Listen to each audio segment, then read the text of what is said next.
कौन से लॉसेस को? Financial losses. जैसे गाड़ी अगर हमारे पास है, उसके साथ कोई चोरी हो जाए, एक्सीडेंट हो जाए, तो क्या हुआ? वो फाइनेंशियल लॉस हुआ। चोरी हो गई तो भी हुआ, एक्सीडेंट हुआ तो भी हमें उसको रिपेयर कराना है तो फाइनेंशियल लॉस तो होगा। इंश्योरेंस क्या करता है? उसको कंपनसेट करता है, राइट? अगर किसी ने इंश्योरेंस करा रखा है तो उसको कंपनसेशन मिल जाता है कंपनी को। लाइक मैडम ने बोला कि किसी ने मेडिकेल करा रखा है तो वो जब कभी भी हॉस्पिटलाइज होगा तो हमारे जेब से एक्सपेंसेस जाएंगे, हॉस्पिटल में जाएंगे कि नहीं जाएंगे? तो उसमें भी हमारा फाइनेंशियल लॉस है, उसको क्या करता है इंश्योरेंस? कंपनसेट करता है ना? तो ये थी मोटर की और हेल्थ की बात। फिर थर्ड चीज आ जाती है लाइफ की बात। हम जब बरसात में घर से बाहर निकलते हैं और बारिश हो रही हो तो सबसे पहले हम क्या ढूंढते हैं? बेला ढूंढते हैं, छाता ढूंढते हैं। बारिश में बिना छाते के निकलते हैं क्या हम? ठीक है। अगला एग्जांपल लेते हैं, आप बस में जा रहे हो और बस की छत खुली हो और बारिश हो रही हो तो रिस्क है भीगने का। मेट्रो से हम ट्रेवल करते हैं, सपोज करो सोचो कभी मेट्रो की छत खुली हो और आप सफर कर रहे हो और बारिश हो रही हो, तो हम क्या करते हैं कि हम सब रिस्क को सिक्योर करते हैं अगर कोई रिस्क हमारे साथ है। सो ऐसे ही हम सब ह्यूमन लाइफ से। एक चीज बड़ी यार कॉमन सी चीज है, मैंने जब मैं छोटा था तो मैंने एक बुक पढ़ी थी, उसमें एक था नाम नहीं मुझे पता उस कहानी का, बट उसमें एक आंख की कीमत के बारे में बताया गया था कि एक आंख की कीमत कितनी होती है, तो निकल गया था 1 करोड़। इंसान की एक आंख की कीमत 1 करोड़, कुछ मॉडल से मुझे याद है उसमें, तब पता नहीं था, लेकिन आज जाके ये पता चलता है कि इंसान की भी ना कीमत होती है। कैसे निकलती है इस इंसानी कीमत? आपकी लाइफ की, मेरे लाइफ की एक वैल्यू है, सर के लाइफ की एक वैल्यू है, कैसे निकलती है? किसी को है आइडिया किसी भी इंसान के लाइफ की वैल्यू कितनी कैसे निकलती है? मतलब अगर किसी के साथ कुछ हुआ, परिवार क्या सोचेगा, चलो इमोशनल लॉस हुआ लेकिन इतना तो कमा के जाता है यार, नुकसान हो गया, है ना? सपोज करो मैं अपनी फैमिली का रिस्पॉन्सिबल पर्सन हूँ, मेरी एज 35 ईयर है और मैं ईयर का एज फॉर एग्जांपल मैं 10 लाख रुपए साल के कमाता हूँ, एज फॉर एग्जांपल 30 ईयर मेरी एज है, तो जनरली हम क्या लेते हैं रिटायरमेंट की एज? मैं मोटे तौर पे लेके चलता हूँ कि अगले 30 साल में और कमाने वाला हूँ, और वो जो मैं कमाऊंगा कहाँ खर्च करूंगा? मेरी फैमिली पे खर्च करूंगा, बच्चों की एजुकेशन, डॉटर मैरिज, लाइफ जो स्टाइल है उसको मेंटेन करने में, house hold expenses, medical expenses, वो सारी जगह मैं खर्च करूंगा उस 10 लाख रुपए साल को। यही करूंगा ना, कुछ और करूंगा क्या? ठीक है, रेंट दूंगा और सारी चीजें। अनफॉर्चुनेट मेरे साथ कुछ हो जाए तो साल के कितने में कमा रहा था, क्या वो आएंगे क्या?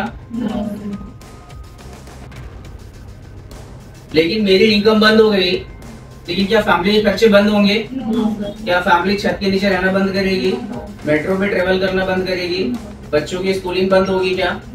लेकिन उसके लिए पैसा कहाँ से आएगा? कहाँ से आएगा उसके लिए पैसा? मेरी अर्निंग तो बंद हो गई है।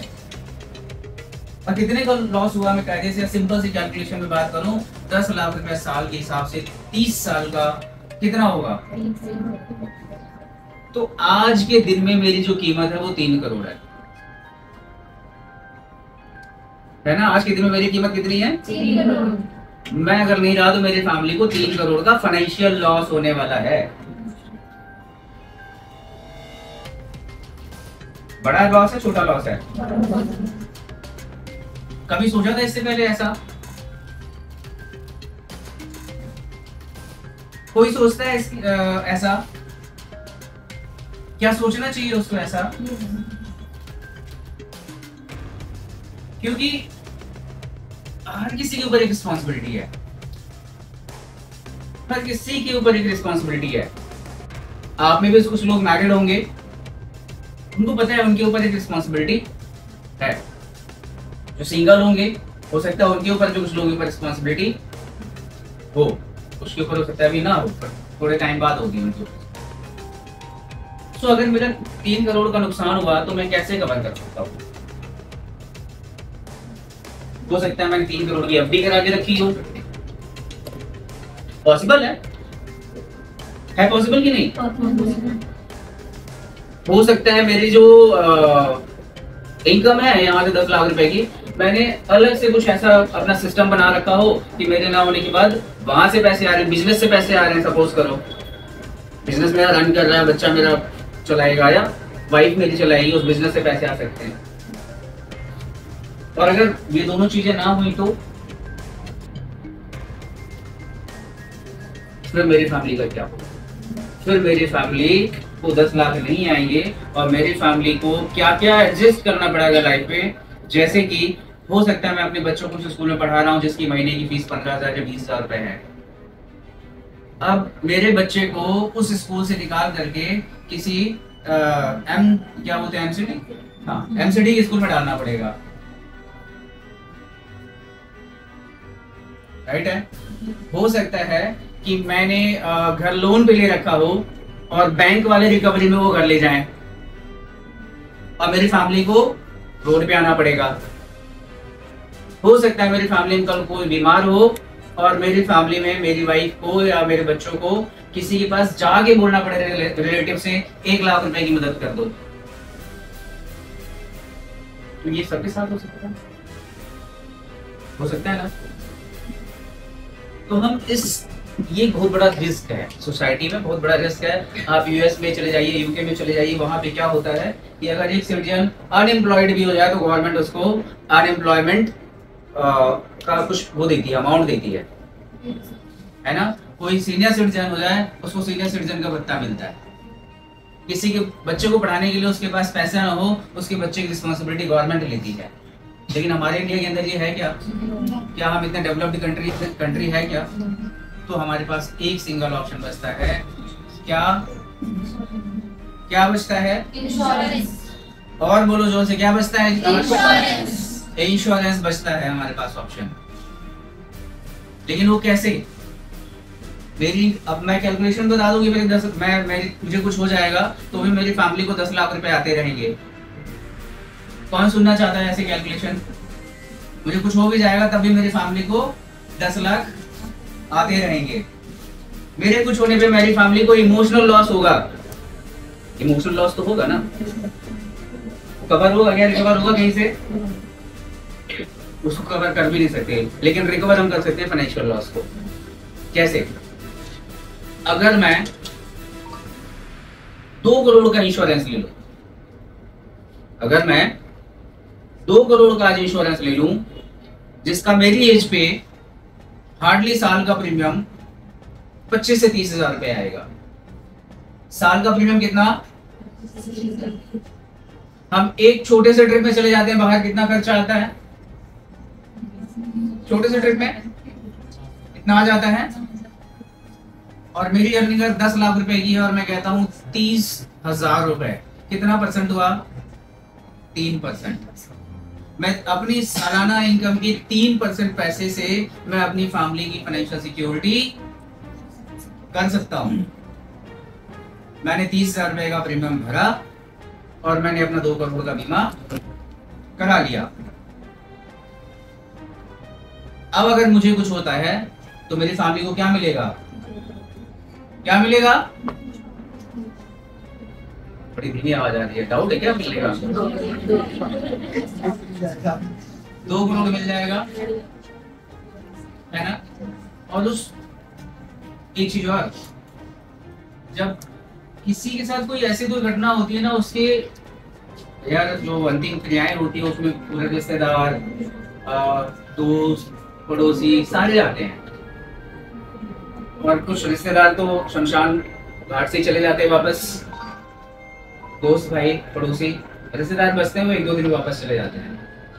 वो किसी की घर में कुछ पैसे देके नहीं जाते, है ना। सो अगर उस 2 करोड़ से वो 2 करोड़ मेरी फैमिली को आए और मेरी फैमिली उस 2 करोड़ को निकाल के एक एफडी में भी डाल दे। किस में डाल दे? एफडी में। 2 करोड़ का आज एफडी का रेट क्या है बताओ? ब्याज रेट किसी को पता है? 7% मोटा मोटा मान लें।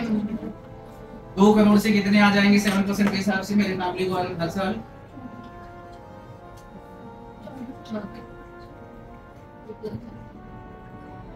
दो करोड़ का 7% कितना होता है? 7%। किसको किसको पता है? अच्छा, 1 करोड़ का 7% कितना होता है? तो 2 करोड़ का 7%? तो मेरी फैमिली को हर साल कितने आएंगे? 14 लाख रुपए आएंगे। और साथ के साथ मेरी फैमिली के पास किसी भी और इमरजेंसी के लिए कितने पैसे बचे हुए हैं? 2 करोड़ हैं, सेफ हैं। और मेरी फैमिली को 14 लाख रुपए हर साल आ भी रहे हैं। मतलब मेरी फैमिली की लाइफस्टाइल में कोई चेंजेस नहीं आने वाले, मेरी फैमिली के एक्सपेंसेस में कोई चेंजेस नहीं आने वाले, मेरी फैमिली किसी तरह से कोई सफर नहीं करने वाली है मेरे बाद भी, है ना। प्लस जब मेरा बच्चा बड़ा होगा उसको हायर स्टडीज के लिए मे बी 40-50 लाख रुपए चाहिए, वो 2 करोड़ रुपए उसके मेरी फैमिली के पास सेव है। मेरी बच्ची बड़ी होगी, जब उसको एजुकेशन या मैरिज के लिए पैसे चाहिए होंगे तो मेरी फैमिली के पास वो पैसे सेव है। तो उस 2 करोड़ ने, छोड़िए, उस 30,000 के प्रीमियम ने मेरी फैमिली को एक ऐसा छत दिया जो मेरे ना रहने के बावजूद भी उनको छाया देता रहेगा। आप सबके पेरेंट्स होंगे। पेरेंट्स क्या होते हैं? किसको किसको यकीन है कि पेरेंट्स छत होते हैं, है ना। तो ऐसे हमारी सोसाइटी में जो लोग हैं, उनके जो बच्चे हैं ना, उनको भी यही लगता है कि उनके पेरेंट्स क्या है, उनके छत है। तो क्या ये हमारे समाज की रिस्पॉन्सिबिलिटी नहीं बनती कि वो अपने बच्चों के लिए अपने बाद भी छत एक बना के रखें, है ना। वो भरोसे का छत, घर का छत तो है, बस वो भरोसे का छत होता है कि एक ऐसा छत मेरे ऊपर है जो मैं कुछ भी कर लूं, कुछ भी चैलेंज है, लेकिन ये छत तो मेरे ऊपर है और रहेगी। तो बस हम उसी की बात करने वाले हैं, उस इंश्योरेंस की बात करने वाले हैं जो किसी भी फैमिली को कभी भी फाइनेंशियली यतीम नहीं होने देगा, है ना। कोई भी फैमिली फाइनेंशियली यतीम नहीं होगी, फाइनेंशियली हमेशा सिक्योर्ड रहेगी, स्ट्रॉन्ग रहेगी, उसके सर पे हमेशा छत रहेगी। वो है इंश्योरेंस। क्या कराना चाहिए लोगों को इंश्योरेंस? क्या आज पहली बार आप लोगों को लगा कि इंश्योरेंस कराना चाहिए? इससे पहले भी कभी इस तरह से सोचा था आपने? कोई बोल सकता हो अगर? आप बताओ, आपने कभी इस तरह से सोचा था पहले कि कराना चाहिए इंश्योरेंस? क्या कीमत होती है इसकी?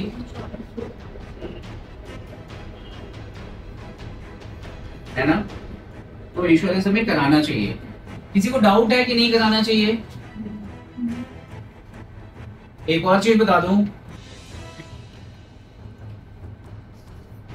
बहुत सारे लोग जब आप किसी को अप्रोच करोगे तो बहुत सारे लोग ऐसे होंगे जो कहेंगे 30,000 रुपए जा रहे हैं मेरे, इसके बदले एक्चुअली टर्म इंश्योरेंस में अगर उसके साथ कोई मिसहैपनिंग नहीं होती तो पैसे वापस नहीं आते, है ना। जैसे गाड़ी में आपने गाड़ी का इंश्योरेंस कराया या मेडिक्लेम कराया और बीमार नहीं पड़े या एक्सीडेंट नहीं हुआ तो क्या पैसे वापस आते हैं?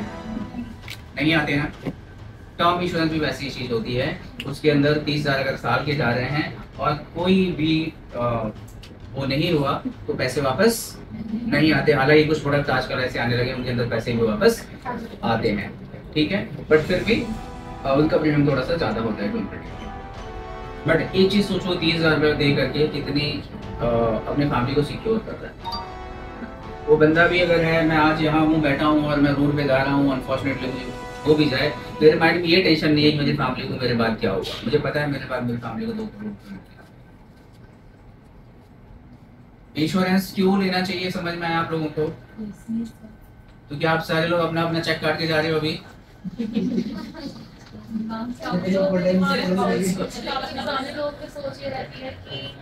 इंश्योरेंस ले लेंगे तो हम बीमार पड़ जाएंगे।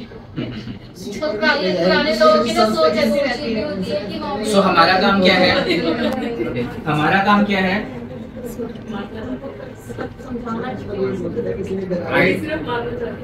राइट। हमारा काम है ऐसे लोगों को समझाना कि देखो इंश्योरेंस लेने का किसी भी घटना या दुर्घटना से कोई रिलेशन नहीं होता।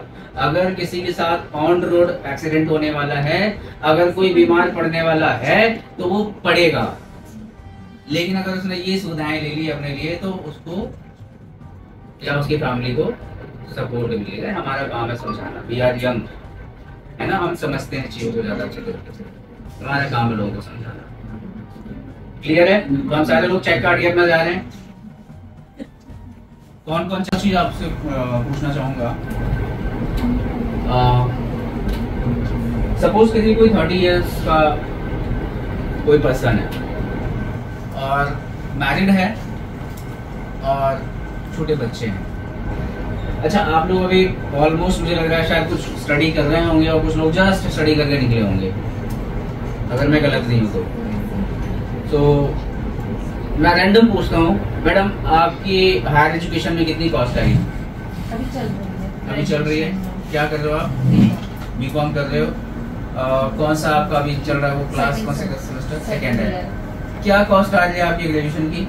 मेरी 1 साल की 1 साल की 8,000 गवर्नमेंट से आप कर रहे हो, राइट, ठीक है।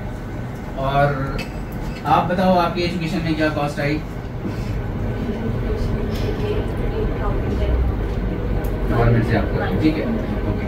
अब ऐसे पेरेंट्स पकड़ो, आपके आसपास कोई लोग हैं जिनके एजुकेशन में 8 लाख 10 लाख साल की कॉस्ट आ रही है, या टोटल 10 लाख की कॉस्ट आ रही है 2-3 साल की एजुकेशन में। कोई बीटेक कर रहा हो, कोई एमबीबीएस कर रहा हो, कोई सरिया कोर्स कर रहा हो, कितनी कॉस्ट आती है आज? अच्छी एजुकेशन की कॉस्ट, अच्छी एजुकेशन की कॉस्ट मैं बता रहा हूँ, बेयर मिनिमम 15-20 लाख रुपए तो होती है। बेयर मिनिमम 15-20 लाख होती है। अच्छा, हमारे जो पेरेंट्स थे उनके उसमें एजुकेशन बहुत ज्यादा प्रायोरिटी पे नहीं था, लेकिन हम जो है ना, हमारी प्रायोरिटी में सबसे पहले अपने बच्चे का education. I am damn sure जब आप लोग अपने उस पे जाओगे तो आपकी भी पहली प्रायोरिटी में क्या होगा। और आज आप किसी 30 साल वाले बंदे से पूछ लो, मेल से पूछ लो, फीमेल से पूछ लो, उसकी पहली प्रायोरिटी पे उसके बच्चे का एजुकेशन होगा। इवन बच्चा पैदा होते ही लोग सोचना स्टार्ट कर देते हैं कि मैं डॉक्टर बनाऊंगा, मैं इंजीनियर बनाऊंगा, है ना। वो सेंटिमेंट, इमोशंस उनके आने स्टार्ट हो जाते हैं। अब एक छोटी सी बात है, एक फैमिली अगर सडनली 18 साल बाद उसको बच्चे के एजुकेशन दिलाना हो, और अगर वो 1,12,000 साल सेव करेगा, 12 लाख रुपए सेव किया, तो कम से कम 24 से 25 लाख उसके हाथ में रहेंगे। उसके बच्चे के एजुकेशन के लिए उसको ज्यादा परेशान होने की जरूरत नहीं पड़ेगी, ठीक है। एक और चीज, लाइफ की गारंटी नहीं, हम सब बात कर रहे हैं अभी, है ना। अगर वो हमारे पास जो इंश्योरेंस में प्रोडक्ट्स होते हैं, अगर वो उन प्रोडक्ट्स को परचेस करता है, जैसे मैंने बोला लाख रुपए का प्रीमियम ले, 12 साल दे, 18 साल में 25 लाख रुपए होंगे, ये तो जब वो जिंदा रहेगा। तो अनफॉर्चुनेट 1-2 साल प्रीमियम दिया और उसको कुछ हो गया तो, अनफॉर्चुनेट 2 साल का प्रीमियम दिया और उसके साथ कुछ हो गया तो क्या? तो क्या? राइट। इमीडिएट हमारे पॉलिसी के अंदर होता है, immediate at least 11 times of annual premium. साल का प्रीमियम कितना था उसका? 11 टाइम्स कितना हुआ? At the time of miss event 11 lakh रुपए उसकी फैमिली को मिलने वाले हैं। कब मिलेंगे? तो at the time of miss event, मतलब उसके साथ कोई उसकी डेथ हुई है, कुछ भी ऐसा हुआ, तो 11 लाख रुपए उसकी फैमिली को मिल जाएंगे इमीडिएट, ठीक है।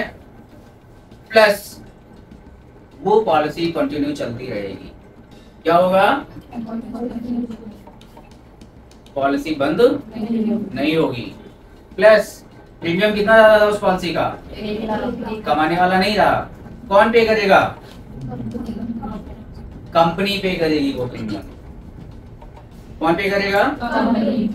और जब 18 साल का वो बच्चा होगा तो उसके पढ़ाई के लिए भी पैसे मिलेंगे। कितने मिलेंगे? 25 लाख। उस बंदे ने कितना पे किया था? अगर जिंदा है तो 12 पे किया था, बट अगर उसके साथ कोई मिसहैपनिंग हो गई, 2 साल का हमने एग्जाम्पल लिया, कितना पे किया था? 2 लाख। लेकिन इसके उसको बेनिफिट कितने हो गए? एक, हर हाल में बच्चे के एजुकेशन सिक्योर हो गया। क्या हुआ? हर हाल में उसके बच्चे का एजुकेशन सिक्योर हो गया। दूसरा क्या हुआ? प्रीमियम की लायबिलिटी उसके फैमिली के ऊपर नहीं आई। तीसरा क्या हुआ? फर्दर रिलीफ के लिए 11 लाख रुपए उसकी फैमिली को मिले। क्योंकि जब कोई, मेरे पास कई बार ऐसे मैं इस ऐसे एक इंडस्ट्री में हूँ, मेरे पास शमशान घाट से कई बार फोन आते हैं। बिलीव मी, 2-3 बार ऐसा हुआ है। सर शमशान घाट से फोन आते हैं, किस लिए? कि सर वो आपने ना 6 महीना पहले वो टर्म इंश्योरेंस की बात करी थी सर, वो कोटेशन जरा भेज देना दोबारा से। क्यों? वो किसी के फ्यूनरल पे गया हुआ है और उसको अंदर से उस टाइम डर लगा, तो शमशान घाट से फोन आते हैं। 2-3 बार हुआ ऐसा। तो इंश्योरेंस के लिए किसी को एडवाइस करना इज नोबल। क्या है? आपने किसी को सजेस्ट कर दिया और आपके सजेस्ट करने से उसने 1 लाख रुपए का प्रीमियम दे दिया और अनफॉर्चुनेट उसके साथ कोई मिस इवेंट हुआ, तो उसके बच्चे का एजुकेशन सिक्योर हो गया, उसकी फैमिली को फर्दर रिलीफ के लिए पैसा मिल गया। किसका भला हुआ? सामने वाले का भला हुआ कि नहीं हुआ? दूसरी, आपने सेल कर दी तो जॉब किसकी चल रही है? आपकी चल रही है। तीसरी, कंपनी को बिजनेस चाहिए, बिजनेस किसको आ रहा है? सबके लिए विन विन सिचुएशन है कि नहीं? अगर किसी को आपने करोड़ रुपए का टर्म इंश्योरेंस दिया, उसके साथ कोई मिसहैपनिंग हो गई, करोड़ रुपए किसकी फैमिली को मिल रहे हैं? है ना? तो नोबल कॉज है, नोबल कॉज बहुत अच्छा काम है। तो अपने माइंड में सेट करिए कि आप जो काम करने के लिए आए हो ये एक बहुत ही अच्छा काम है। और ये सिर्फ ऐसा नहीं कि यहाँ पे हमें आपके फोन पे कस्टमर्स को ही एक्सप्लेन करना है कि सर आपको कराना चाहिए, ये हमारी रिस्पॉन्सिबिलिटी भी है कि हम अपने, अच्छा अब सबसे घर में जब फंक्शन होता है तो सबसे पहले कौन आता है हमारे फंक्शन में? मामा, चाचा, फूफा, जीजा, साला, यही आते हैं ना? रिलेटिव्स आते हैं ना, नेबर्स आते हैं, हमारे बहुत क्लोज फ्रेंड्स आते हैं। तो जब कोई अच्छी चीज हम करते हैं तो सबसे पहले हम किसको याद करते हैं? अपने रिलेटिव्स को। ये भी एक अच्छी चीज है और आपको आज से अपने रिलेटिव्स के बीच में भी इन चीजों की बातें करनी चाहिए कि इंश्योरेंस के फायदे क्या हैं। ठीक है? एक और चीज आपको बताता हूँ, जब आप किसी से इंश्योरेंस की बातें करोगे, चाहे कस्टमर हो, फोन पे बात करो या फिर अपने रिश्तेदार से आप बात करो, वो हर कोई कहेगा मैंने कराया हुआ, ऐसा कहेंगे। ठीक है? कितना प्रीमियम जाता है सर? कितने का कराया है सर? वो 1 लाख रुपए का पॉलिसी है, 6,000 रुपए साल का। 1 लाख की पॉलिसी और 6,000 साल का जाता है। क्या उसने सही बीमा कराया है? है ना? पूछना है पहला सवाल, क्यों कराया है? पहला सवाल क्या पूछना है? क्यों कराया है? कुछ तो होगी उसकी, कुछ सोच रही होगी जो उसने कराया होगा, क्यों कराया है? वही कहेगा यार एक दोस्त था वो आया था और कर गया। क्योंकि हर चीज के पीछे एक लॉजिक और एक प्लानिंग होनी चाहिए। आपको उनको ये पूछना है और बताना भी है कि देखो इंश्योरेंस वो नहीं कि कोई दोस्त आके कर जाए, इंश्योरेंस वो है जो एक प्रॉपर प्लानिंग के थ्रू किया जाए, एक सही प्लान के लिए किया जाए, वो होता है इंश्योरेंस। अगर आज आपको कुछ हो गया और आपके फैमिली को 1 लाख रुपए मिल भी गए तो क्या ही बन जाएगा उससे? आज महीने के हाउस होल्ड एक्सपेंसेस होते हैं लाख रुपए, 50,000 रुपए हाउस होल्ड एक्सपेंसेस होते हैं इतने। तो आपको उससे पूछना है रीजन कि क्यों कराया है। अब मैं आपको बताता हूँ या बताती हूँ, आपको बोलना पड़ेगा कि मैं बताती हूँ कि क्यों कराना चाहिए। आप उनको एग्जाम्पल दीजिए, मैंने आपको बताया। मैं आपको बताता हूँ एक छोटा सा एग्जाम्पल।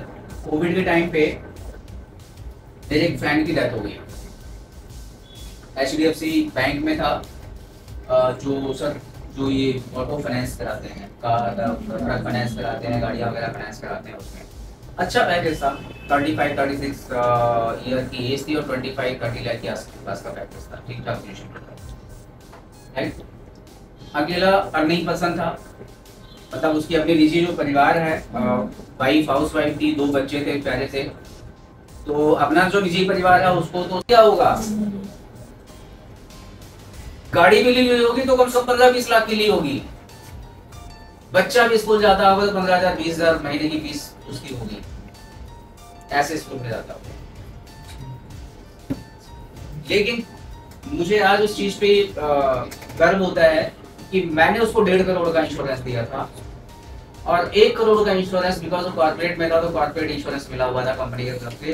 2.5 करोड़ का रुपए हमने उसकी फैमिली को दिए और 2.5 करोड़ रुपए उसकी फैमिली को मिले। आज उसकी फैमिली को वो जो बच्चे हैं, मतलब 2 बच्चे हैं, तो दादा दादी सपोर्ट कर रहे हैं, चाचा चाची सपोर्ट कर रहे हैं, वो सारी फैमिली सपोर्ट कर रही है। क्यों? क्योंकि कहीं ना कहीं पैसे की लायबिलिटी इनके ऊपर नहीं आई है ना। मामा मामी सपोर्ट कर रहे हैं तो पैसे की लायबिलिटी नहीं आई। एक छोटा सा और एग्जांपल बताता हूँ, मैं ज्यादा टाइम नहीं लेता तो बस एक छोटा सा और एग्जांपल बताता हूँ। ये मई और कोविड हमारी लाइफ से जुड़ा हुआ है, इंश्योरेंस में तो हमारी लाइफ से बहुत जुड़ा हुआ मई और कोविड। तो ऐसे ही टाइम चल रहा था तो मेरे पास किसी का रेफरेंस आया कि सर आप इनको फोन कर लीजिए, लेडी हैं और इनको टर्म इंश्योरेंस परचेस करना है। मैंने कहा ठीक है। मैंने फ़ोन किया, उन लेडी ने जिनकी एज 35-40 के आसपास थी, उन्होंने मेरे से बात करने स्टार्ट करी और suddenly she started crying. Phone के ऊपर इन्होंने रोना स्टार्ट कर दिया। मैं थोड़ा सा पॉज हुआ कि ठीक है कोई बात होगी, इनको थोड़ा सा अपना इमोशंस बाहर आने देते हैं, तो मैं थोड़ा रुका। जब नॉर्मल हुई मैंने पूछा मैम सब ठीक है? जनरली क्या पूछेंगे, ये पूछेंगे सब ठीक तो है मैम। तो उन्होंने बताना स्टार्ट किया। उन्होंने कहा कि सर ये कोविड के अंदर ना मेरे हस्बैंड की और फादर इन लॉ की 1 दिन के डिफरेंस में डेथ हुई है। अब मेरे घर में मैं हूं, मेरी मदर इन लॉ है और मेरी छोटी सी डॉटर है, और मैं आपसे बात करते हुए सर रो पड़ी कि आज मैं आपसे टर्म इंश्योरेंस की बात कर रही हूँ। ना मेरे हस्बैंड का टर्म इंश्योरेंस था और ना ही मेरे फादर इन लॉ का टर्म इंश्योरेंस। ये सब चीजें मेरे लिए लर्निंग थी और मैं आज हर फैमिली को जब जाता हूँ तो ये सारे एग्जाम्पल्स और आई थिंक आपको भी ये सारे एग्जाम्पल्स को करने चाहिए, है ना, कि लोगों को इंश्योरेंस की अवेयरनेस। ओवरऑल मुझे इंश्योरेंस समझाना था कि क्या होता है और क्यों लेना चाहिए इंश्योरेंस। मेरा पर्पस वही था कि आप लोगों को ये बता सकें और बस आप लोगों को आगे इस मैसेज को आगे तक पहुँचा। बाकी किसी का कोई सवाल है बताइए सर। मेरे तरफ से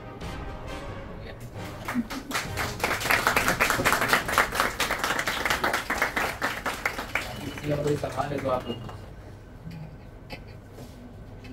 अपने लिए भी अपने रिलेटिव के लिए भी क्लाइंट तो बात की बात है।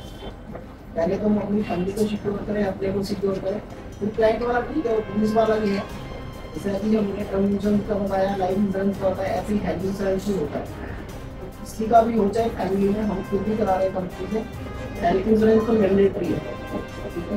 किसी का पता कुछ नहीं होता है, मेडिकल इमरजेंसी कब आ जाए, तो सारी जो सेविंग होती है ना मेडिकल इमरजेंसी में चली जाती है, जो भी सेव करके रखता है। तो health insurance, term insurance, life insurance, इसका जो भी मतलब लगता है सभी को कराना चाहिए, अपने लिए भी, अपनी फैमिली के लिए भी, और फिर क्लाइंट के लिए भी। हम अवेयरनेस इसलिए कर रहे हैं, क्लाइंट को भी बता सकते हैं क्योंकि ये अच्छा काम है। कोई अपनी इनकम के लिए हम काम नहीं करना है। क्लाइंट को यदि कोई बेनिफिट मिलेगा कभी तो वो आपको शायद हो सकता है थैंक यू बोले, वो ना बोले तो उसकी फैमिली को जो भी करो आगे ध्यान रखो। तब किसी कोई क्वेश्चन होगा, कुछ भी होगा समझा करेक्ट हो सकता है। एक छोटी सी और मैं बोलूँगा कि आप सब लोग यंग हो अभी, है ना, आप सब लोगों की जर्नी अभी क्या हुई है, स्टार्ट हुई है। लाइफ में सीखने के लिए बहुत है आपके पास, सारी दुनिया अभी सीखने के लिए आपके पास पड़ी हुई है। लेकिन एक चीज हमेशा ध्यान रखना, आप लोग छोटे भाई बहन की तरह हो, कि जब आपको जिस चीज की सीखने की इच्छा ज्यादा हो ना, उसका डिस्कशन घर पे सबसे ज्यादा करो, क्योंकि आपका घर ऐसा है जिससे आप जो कोई चीज डिस्कस करना स्टार्ट करोगे ना, 2 चीजें होंगी। एक तो उनको प्राउड होगा कि मेरा बच्चा कुछ नई चीजें सीख रहा है, अच्छी चीजें, मतलब गलत नहीं, कुछ नई चीजें सीख रहा है, अच्छी चीजें। और दूसरा, आपको एक्सरसाइज करने के लिए, प्रैक्टिस करने के लिए सबसे अच्छी जगह होती है। फादर से डिस्कस करो, मदर से डिस्कस करो, रिलेटिव से डिस्कस करो।